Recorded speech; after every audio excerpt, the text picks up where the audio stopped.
mengenai pengertian statistik dan statistika penggunaan media dalam pembelajaran. Yang pertama yaitu mengenai apa itu pengertian statistik.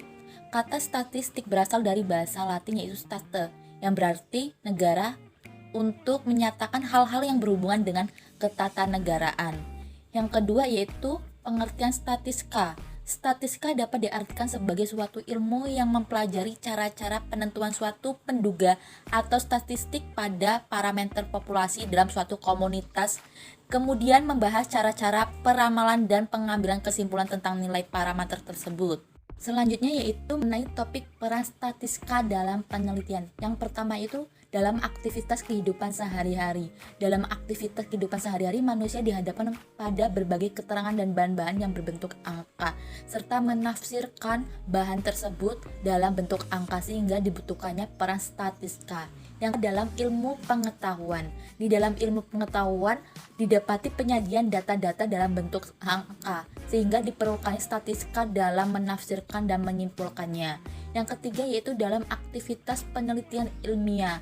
Statistika juga berperan dalam mengemukakan, menjelaskan, menafsirkan, serta menyimpulkan data-data yang tersembunyi di balik angka-angka.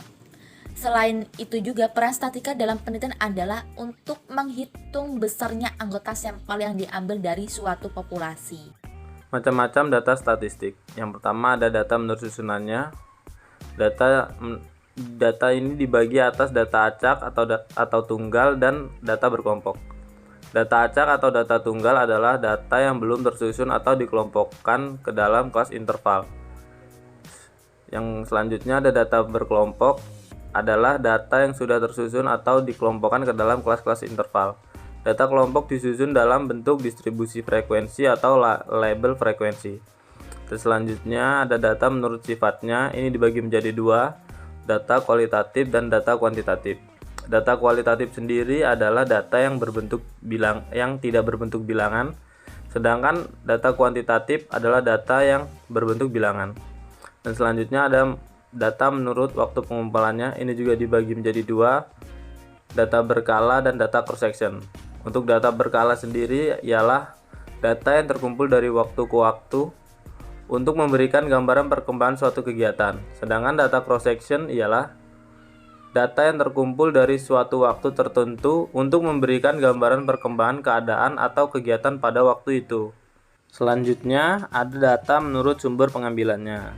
Di sini ada data primer. Data primer sendiri adalah data yang diperoleh atau dikumpulkan oleh orang yang melakukan penelitian atau bersangkutan yang memerlukannya. Data primer ini juga disebut dengan data asli atau data baru.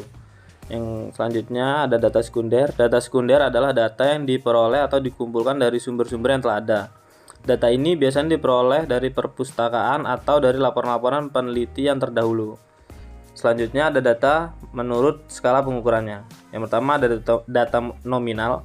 Data nominal sendiri adalah data yang diberikan pada objek atau kategori yang tidak menggambarkan kedudukan objek atau kategori tersebut terhadap objek atau kategori lainnya, tetapi hanya sekedar label atau kode saja. Data ini hanya mengelompokkan objek atau kategori ke dalam kelompok tertentu. Data ini mempunyai dua ciri, yaitu yang pertama, kategori data bersifat saling lepas atau satu objek hanya masuk pada satu kelompok saja. Dan yang kedua, ada kategori dan tidak disusun secara logis. Yang selanjutnya itu data ordinal. Data ordinal adalah data yang penomoran objek atau kategorinya dapat disusun menurut besarnya, yaitu dari tingkat terendah ke tingkat tertinggi dengan jarak yang tidak harus sama.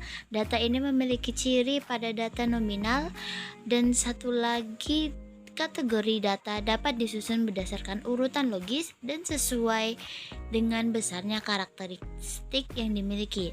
Yang kedua yaitu data interval, adalah data di mana objek yang diurutkan berdasarkan suatu atribut yang memberikan informasi tentang interval tiap objek yang sama. Besarnya interval dapat ditambah ataupun dikurangi. Data ini memiliki ciri pada data ordinal, ditambah yaitu urutan kategori data mempunyai jarak yang sama. Yang ketiga yaitu ada data rasio. Data rasio adalah yang memiliki sifat data nominal, data ordinal, dan data interval, dilengkapi dengan titik nol absolut dengan makna empiris. Karena terdapat angka 0 pada data ini, dapat dibuat perkalian atau pembagian. Data ini juga menunjukkan ukuran yang sebenarnya dari objek ataupun kategori yang diukur.